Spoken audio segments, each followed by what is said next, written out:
Hi gamers!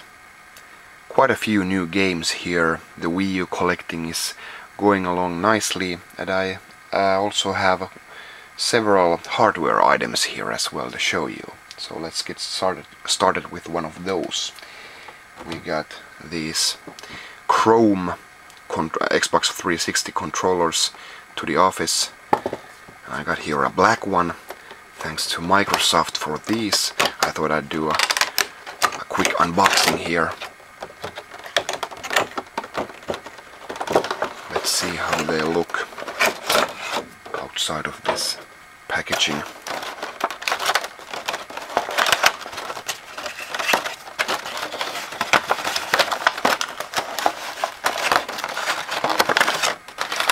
I just can get them nicely out.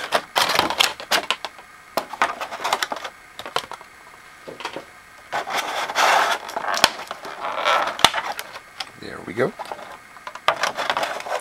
So yeah, quite shiny. I think I like this. There were quite a few of colors here. I think the black one here is the fingerprints there. Black one is the most boring for sure, but it's still quite classy. Yeah, looks quite nice. Then just one game for the Xbox 360. Got here a promo copy of Lightning Returns Final Fantasy 13.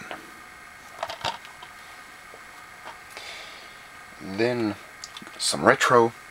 A friend of mine visited France a few weeks ago, and he sent me a text message that there are a bunch of Sega Saturn games there.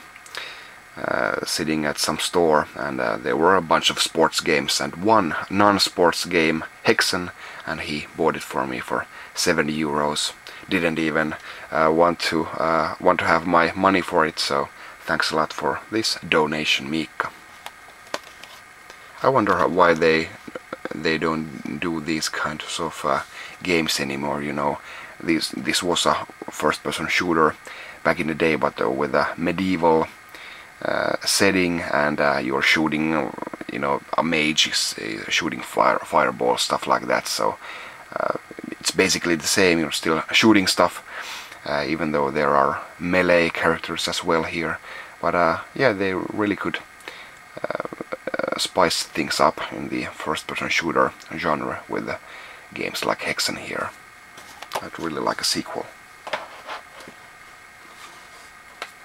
It's been a long time from my previous Vectrex game, but here I have Space Wars.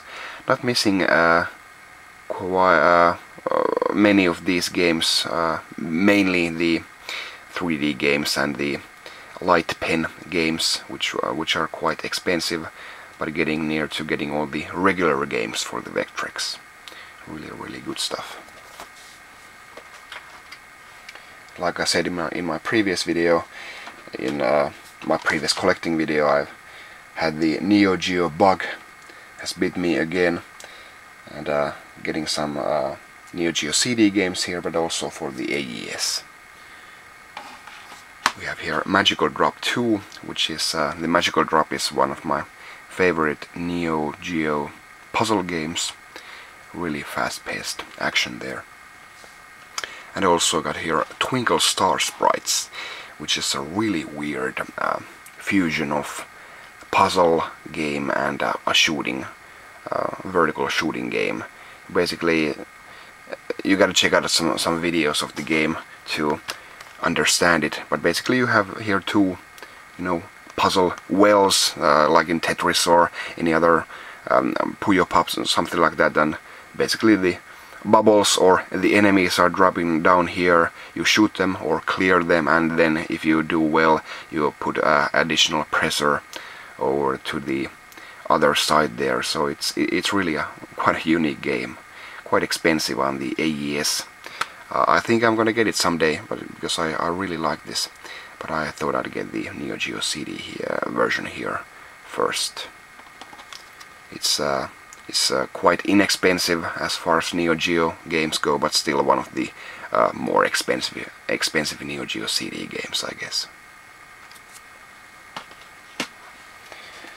Also got 2 Neo-Geo AES games, and I gotta admit, I don't know, maybe a year ago, 2 years ago, can't remember, I said that I'm gonna be going for all English Neo-Geo games, and I did have, I guess, 27 games with that goal in mind, but I guess I got got some sense back into me, and I thought maybe I can bend my rules a bit and get some of the more glaring examples of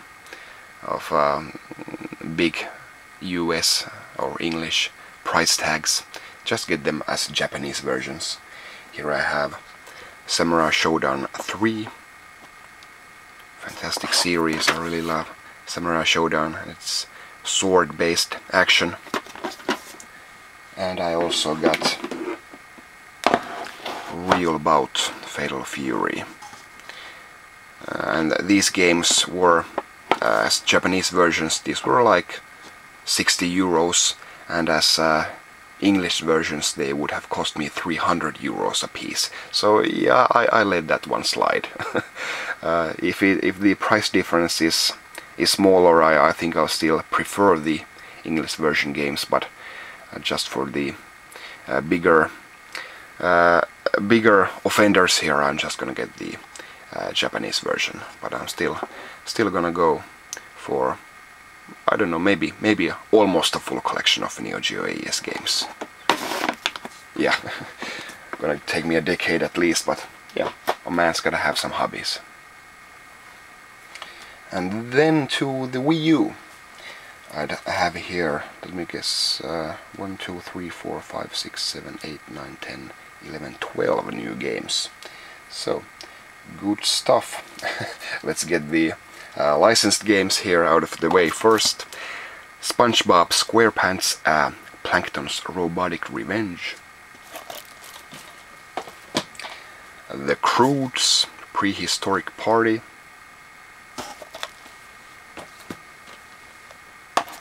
And Turbo Super Stunt Squad. And finally, I think this is yeah, definitely one of the worst games on the Wii U. Funky Barn. This is like a joke among even when they're talking about shovelware. Funky Barn is almost a joke on Neo-Geo, I guess. But I do have some real games here as well. 007 Legends. And Sniper Elite V2. Made by Rebellion. And a couple of Angry Birds games. Angry Birds Trilogy and Angry Birds Star Wars. These are actually my first physical copies of Angry Birds that I've owned. Not really a big fan of Angry Birds. Not any of everybody here in Finland are. I think they should really tone it down with the franchise. But I think that's not happening, so in the meantime I'll just get the Wii U versions here. This is a cool one. In my previous video, or was it the video before that, I got Batman Arkham Origins, but that was in a blue case. This is a white case, and I think this was only released in the UK. There was also a blue case in the UK, but for some reason they made two versions, one with a white case and one with a blue case. It's still the same game, and everything inside is the same, but yeah, gotta have all the variants here as well. Yeah, I'm crazy. And also found the Wii U version of Skylanders Giants for 20 euros, so had to snap it up. But February was a pretty nice month for Wii U owners as well, as you got not one but two actual new games. Got first Lego Movie, the video game. A really nice movie. I quite enjoyed it. The game isn't quite as good. Actually, I think I was a little bit spoiled by playing the Wii U exclusive Lego City Undercover, but this is quite linear as I know all other Lego games are. But this just seems such a chore, I don't know, to complete. It's also, I do think that it's a good thing visually that they have. This is, I think, the first Lego game that is that the world is fully made up of actual Legos. You know, there aren't any cheating here. Everything you see can be built by using actual Lego parts. So that's really a cool thing, and I think the level designers had lots of good times with this game. But it also means that they sort of lost the focus on some scenes there. I was really lost at some point. So what should I do when everything is really colorful and everything is made up of Legos? There's you get lost quite easily, and I don't think that they made necessary you know, signposts guiding you to the right direction. I don't know, that's just something that I encountered here, but nevertheless it was a really fun time playing this with my kid. He really likes Lego games. And of course the second game on the Wii U is the big spring game here, Donkey Kong Country Tropical Freeze. Absolutely fantastic. But of course it's not really a secret that the Wii U has tons and tons of platformers. I think it would have served the Wii U better if Retro Studios had been making a new Metroid or F-Zero or any other Nintendo franchise. But they were making Donkey Kong Country, and it is another really great platformer on the Wii U. I'm sure it doesn't sell that many new Wii U's, but everybody who owns a Wii U now should really get this. Absolutely top-notch platforming. It's the levels are so tightly designed. The music, David Wise, it's so beautiful. It's like good old days all over again, and it's really hard. It's pretty easy to get through it, like with any Nintendo game, I guess. Just use the checkpoints and the helpful items that you get. But if you want to get through this 100%, it's one of the toughest games of the year for sure. It's really tough. I especially love the K levels that they have one on each world, where you don't have any checkpoints, and they're just brutal. Retro Studios are really masters of 2D platforming design. An essential game. Get it if you own a Wii U. Also for the Wii U, a couple of really fun hardware items. I'm sure you've seen these before, but of course I decided to get this myself. The Wii Remote Plus with Mario and Luigi designs, with the blue back here and the red and green front. Different colored buttons here as well. Look really nice. Stuff like this has usually become a collector's item. Not sure how many of these were produced, but of course I had to have these for my collection. Really nice controllers. And one final thing here.